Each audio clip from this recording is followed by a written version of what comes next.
এখনকার বিশেষ বিশেষ খবর হলো দুগ্ধ এবং দুগ্ধ জাতীয় দ্রব্য উৎপাদনে ত্রিপুরাকে স্বয়ংভর করে তুলতে উদ্যোগ নিয়েছে রাজ্য সরকার, জানিয়েছেন মুখ্যমন্ত্রী। কেন্দ্রীয় প্রতিরক্ষা মন্ত্রী বলেছেন, সরকার দেশের সশস্ত্র বাহিনীকে শক্তিশালী করার জন্য সব ধরনের উদ্যোগ নেবে। দীনদয়াল উপাধ্যায় গ্রামীণ জ্যোতি যোজনায় পশ্চিম জেলায় এবছর ১৩০ কিলোমিটার নতুন বিদ্যুৎ পরিবাহী লাইন সম্প্রসারণের লক্ষ্যমাত্রা নেওয়া হয়েছে। আজ আনুষ্ঠানিকভাবে রাজ্য থেকে বর্ষা বিদায় নিয়েছে।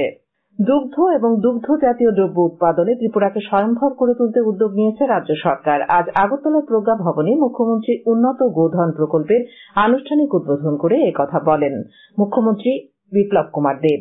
প্রাণী সম্পদ বিকাশ দপ্তর আয়োজিত এই অনুষ্ঠানে মুখ্যমন্ত্রী বলেন, এই প্রকল্পে রাজ্যের ৫টি জেলা পশ্চিম ত্রিপুরা, সিপাহীজলা, খোয়াই, গোমতী এবং ধলাই জেলায় রূপায়ণ করা হবে। ২০২০-২১, ২০২১-২২ এবং ২০২২-২৩ এই ৩টি অর্থ বছরে এই প্রকল্পটি রূপায়িত হবে। মুখ্যমন্ত্রী বলেন, এই প্রকল্পের মাধ্যমে একদিকে দুধের চাহিদা যেমন মেটানো সম্ভব হবে, অন্যদিকে উৎপৃত দুধ বিক্রি করে অর্থনৈতিক সমৃদ্ধি সুনিশ্চিত হবে। একই সাথে রান্নার কাজেও গোবর গ্যাস ব্যবহার করা যাবে। এই প্রকল্প রূপায়ণের ফলে একদিকে রাজ্যের সাধারণ মানুষের জীবনমান উন্নত হবে, অন্যদিকে ডেয়ারি শিল্পের বিকাশকে ত্বরান্বিত করবে। গ্রামীণ অর্থনীতিতে এই প্রকল্প আমূল পরিবর্তন নিয়ে আসবে বলেও তিনি উল্লেখ করেন। অনুষ্ঠানে সম্মানিত অতিথি প্রাণী সম্পদ বিকাশ দপ্তরের মন্ত্রী শান্তনা চাকমা বলেন, মুখ্যমন্ত্রী উন্নত গোধন প্রকল্পের মাধ্যমে গবাদি পশুর সংখ্যা যেমন বাড়বে, তেমনি দুগ্ধ উৎপাদনও বৃদ্ধি পাবে। তিনি আরও জানান, রাজ্যে শূকর প্রজনন খামার স্থাপনের জন্য কেন্দ্রীয় সরকার থেকে ইতিমধ্যে অনুমোদন দেওয়া হয়েছে। পাশাপাশি এডিসি এলাকায় মাংস প্রক্রিয়াকরণ কেন্দ্র স্থাপনের জন্য প্রাথমিকভাবে নর্থ ইস্ট কাউন্সিল থেকে 14.63 কোটি টাকা বরাদ্দ করা হয়েছে। অনুষ্ঠানে এছাড়া বক্তব্য রাখেন অতিরিক্ত মুখ্য সচিব সঞ্জয় কুমার রাকেশ, স্বাগত বক্তব্য রাখেন প্রাণী সম্পদ বিকাশ দপ্তরের অধিকর্তা ডক্টর কে শশী কুমার। বিহারের বিধানসভা নির্বাচনের প্রথম পর্যায়ে কঠোর নিরাপত্তা ব্যবস্থার মধ্য দিয়ে আজ 16টি জেলায় 71টি বিধানসভা কেন্দ্রে ভোট গ্রহণ হয়। বিহারের জনগণ বেশ উৎসাহের সঙ্গে শান্তিপূর্ণভাবে নির্বাচনে অংশ নেয়। সর্বশেষ প্রাপ্ত সংবাদে জানা গেছে, প্রায় 51.93% ভোট পড়েছে। প্রতিরক্ষামন্ত্রী রাজনাথ সিং বলেছেন, সরকার দেশের সশস্ত্র বাহিনীকে শক্তিশালী করার জন্য সব ধরনের উদ্যোগ নেবে। আজ নয়াদিল্লিতে সেনা কমান্ডারদের এক সম্মেলনে বক্তব্য রাখতে গিয়ে তিনি বলেন, সাম্প্রতিক সময়ে ভারতীয় সেনাদের কাজ তাকে গৌরবান্বিত করেছে। তাই আগামী দিনগুলিতে সেনার কার্যকরী সংস্কার এবং সব ক্ষেত্রে ভারতীয় সেনাবাহিনীকে সাহায্য করতে সরকার দৃঢ় প্রতিজ্ঞ বলেও তিনি উল্লেখ করেন। কোভিড-19 সংক্রমণ থেকে সুস্থতার হার উল্লেখযোগ্য মাত্রায় বেড়ে হল 90.85%। এরই সঙ্গে দেশে কোভিড-19 থেকে সুস্থ হয়ে যাওয়া ব্যক্তির সংখ্যা প্রায় 72,60,000-এ পৌঁছে গেল। দেশে বর্তমানে সুস্থতার সংখ্যা সক্রিয় চিকিৎসাধীন রোগীর থেকে 12 গুণ বেশি। গত 24 ঘন্টায় 59,000 রোগী সুস্থ হয়ে ছাড়া পেয়েছেন, আর 24 ঘন্টায় নতুনভাবে সংক্রমিতদের সংখ্যা প্রায় 44,000 বলে স্বাস্থ্য মন্ত্রক সূত্রে জানা গেছে। দেশে মোট 508 জন গত 24 ঘন্টায় প্রাণ হারিয়েছে এই সংক্রমণে। এই সময়ের মধ্যে 10,66,000 নমুনা পরীক্ষা হয়েছে। সেই সঙ্গে করোনা সংক্রমণের নমুনা পরীক্ষা পৌঁছেছে 10,55,00,000-এ। সর্দার বল্লভভাই প্যাটেলের জন্মদিবস উপলক্ষে আগামী 31শে অক্টোবর সারা দেশের সাথে রাজ্যেও রাষ্ট্রীয় একতা দিবস পালন করা হবে। আগরতলায় বিবেকানন্দ স্টেডিয়ামে 31শে অক্টোবর সকাল 7:55 রাষ্ট্রীয় একতা দিবসের অনুষ্ঠানে উপস্থিত থাকবেন মুখ্যমন্ত্রী বিপ্লব কুমার দেব।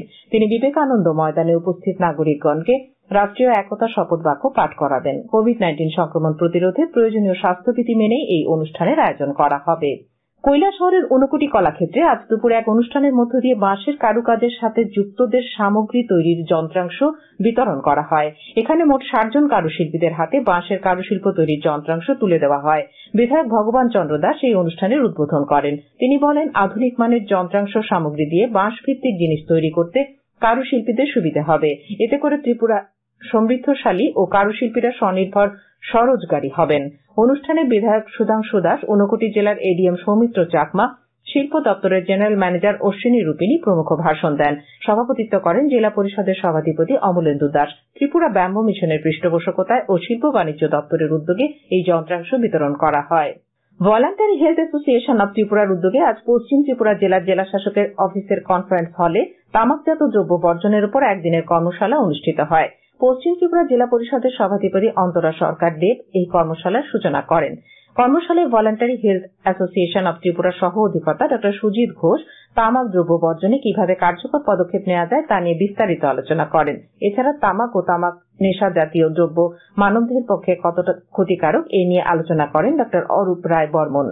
দীপাবলি মেলার রূপরেখা তৈরিতে জেলাভিত্তিক এক বৈঠক আজ গোমতী জেলা শাসকের অফিসের কনফারেন্স হলে অনুষ্ঠিত হয়। পর্যটন মন্ত্রী প্রণজিৎ সিংহ রায়ের পৌরোহিত্যে এই বৈঠকে দুই বিধায়ক রামপদ জমাতিয়া ও বিপ্লব কুমার ঘোষ সহ জেলা পরিষদের ও উদয়পুর পুর পরিষদের জনপ্রতিনিধিগণ উপস্থিত ছিলেন মাতাবাড়ি ট্রাস্টি বোর্ডের সদস্যগণ।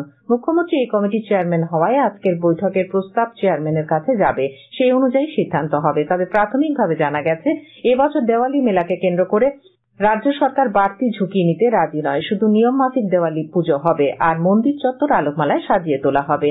বসবে না কোনো দোকানপাট, লোক সমাগমে থাকবে বিধিনিষেধ। দীনদয়াল উপাধ্যায় গ্রামীণ জ্যোতি যোজনায় গ্রামীণ বিদ্যুৎ পরিষেবার উন্নয়নের লক্ষ্যে পশ্চিম জেলার বিভিন্ন ব্লকে এবছর 130 কিলোমিটার নতুন বিদ্যুৎ পরিবাহী লাইন সম্প্রসারণের লক্ষ্যমাত্রা নেওয়া হয়েছে। সৌভাগ্য যোজনায় পশ্চিম জেলায় 15,399টি পরিবারে বিনামূল্যে বিদ্যুৎ সংযোগ দেওয়া হয়েছে। বিদ্যুৎ নিগমের পশ্চিম জেলা কার্যালয় থেকে এই সংবাদ জানানো হয়েছে। কেন্দ্রীয় স্বাস্থ্য ও পরিবার কল্যাণ মন্ত্রকের টেলিমেডিসিনের উদ্যোগে ই-সঞ্জীবনী 6 লক্ষ টেলি পরামর্শ সম্পূর্ণ করেছে। লক্ষণীয় ঘটনা হল, গত 15 দিনে 1 লক্ষ টেলি পরামর্শ সম্পূর্ণ হয়েছে। কোভিডকালীন সময়ে সবকটি রাজ্য কেন্দ্রশাসিত অঞ্চলে ই-সঞ্জীবনী পাওয়া যাচ্ছে। এই ডিজিটাল প্ল্যাটফর্মটি 6000 চিকিৎসক কর্তৃক 217টি অনলাইন ওপিডির মাধ্যমে টেলিমেডিসিন পরিষেবা তথা ই-সঞ্জীবনী ওপিডি পরিষেবা প্রদান করে চলেছে। ই-সঞ্জীবনীর মাধ্যমে ছোট শহর ও গ্রামীণ এলাকায় বিশেষজ্ঞ স্বাস্থ্য সেবা পৌঁছে দিতে রাজ্যগুলিও এগিয়ে এসেছে এবং বিভিন্ন জেলা হাসপাতাল ও মেডিকেল কলেজে 175টি হাবের মাধ্যমে 4000টি হেলথ অ্যান্ড ওয়েলনেস সেন্টারকে যুক্ত করা হয়েছে। সিপিআইএম এর পক্ষ থেকে আজ সুমন দাসের নেতৃত্বে এক প্রতিনিধি দল দক্ষিণ জেলার জেলা মুখ্য স্বাস্থ্য আধিকারিক ডক্টর জগদীশ নম ও বেলোনিয়া পিডব্লিউডির মুখ্য বাস্তুকার দিলীপ দাসের কাছে ডেপুটেশন দেয়। রাজনগর বিধানসভা কেন্দ্রে বামফ্রন্ট সরকারের সময় শুরু হওয়া হাসপাতাল, স্কুল বিল্ডিং, রাস্তা সহ অন্যান্য অসমাপ্ত কাজ দ্রুত শেষ করার দাবিতে পৃথক পৃথক দুটি দপ্তরের আধিকারিকের নিকট স্মারকলিপি দেওয়া হয়। ডেপুটেশনে উপস্থিত ছিলেন সিপিআইএম বিলোনিয়া কমিটির সদস্য মদন চৌধুরী, অমৃতলাল দাস, মনোরঞ্জন দে এবং যুব নেতা রাকেশ বিশ্বাস। সংবাদ মাধ্যমের সামনে দাবিগুলো নিয়ে আলোচনা করেন সিপিআইএম নেতা তথা রাজনগর বিধানসভা কেন্দ্রের বিধায়ক সুদন দাস। বিশিষ্ট সমাজসেবিকা, শিক্ষিকা ও স্বামী বিবেকানন্দের অগ্রকন্যা শিষ্যা ভগিনী নিবেদিতার জন্মদিন আজ। আয়ারল্যান্ডবাসী মার্গারেট এলিজাবেথ নোবেল ভারতে এসে ব্রহ্মচর্য গ্রহণ করলেও স্বামীজি তার নামকরণ করেছিলেন নিবেদিতা। বিদেশিনী হয়েও নিজের সেবা কর্মের মধ্য দিয়ে তিনি হয়ে উঠেছিলেন একজন আদর্শ ভারতীয়। মুখ্যমন্ত্রী বিপ্লব কুমার দেব আজ এই বিশিষ্ট সমাজসেবিকার জন্মদিনে তাঁর প্রতি গভীর শ্রদ্ধা জ্ঞাপন করেন। চুড়াইবাড়িতে আজ নেশা বিরোধী অভিযানে নেমে বিপুল পরিমাণ দেশি মদ সহ মদ তৈরির সামগ্রী নষ্ট করল কদমতলা থানার পুলিশ। কদমতলা থানার ওসি কৃষ্ণধন সরকারের নেতৃত্বে এসআই বিকাশ দাস ও এসআই বুদ্ধিমান চাকমা সহ বিশাল পুলিশ ও টিএসআর বাহিনী নিয়ে কদমতলা থানাধীন রানীবাড়ি ও সাতসঙ্গম সংলগ্ন বিভিন্ন এলাকায় এবং চা বাগানের বিভিন্ন বস্তিতে তাপস ভূমিজ, দয়ানন্দ তাঁতি, নিতাই বাউরি, রঞ্জিত তাঁতি সহ এলাকার বেশ কয়েকটি বাড়িতে হানা দেয়।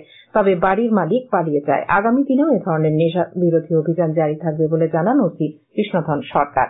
আমতলী থানাধীন নিশ্চিন্তপুর এলাকায় এক মহিলা লোকসঙ্গীত শিল্পীকে শারীরিক হেনস্থার ঘটনায় মূল অভিযুক্তকে গ্রেপ্তার করল পুলিশ। ধৃত যুবক সঞ্জিত বর্মনের বিরুদ্ধে শ্লীলতাহানির মামলা রুজু করেছে পুলিশ। এই ঘটনায় বাকি অভিযুক্তদেরকেও গ্রেপ্তারের জোর তৎপরতা জারি রেখেছেন তদন্তকারী অফিসার। এর প্রতিবাদে সোচ্চার হয়েছেন শিল্পী সহ শুভবুদ্ধি সম্পন্ন অংশের মানুষ।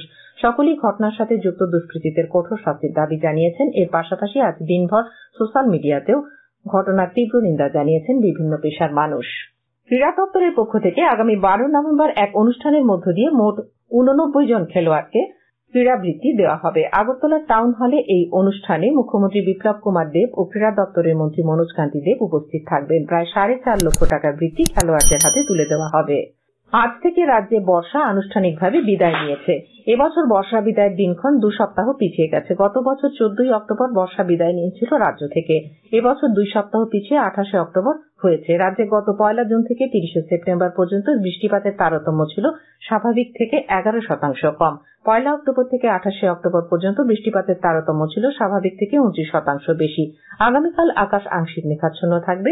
সকালে হালকা কুয়াশা পড়বে। তাপমাত্রা সর্বোচ্চ 33 ডিগ্রি এবং সর্বনিম্ন 23 ডিগ্রি সেলসিয়াস থাকবে। আজ দিনের তাপমাত্রা ছিল সর্বোচ্চ 33.2 ডিগ্রি এবং সর্বনিম্ন 23.3 ডিগ্রি সেলসিয়াস। শেষ করার আগে বিশেষ বিশেষ খবরগুলো আরেকবার।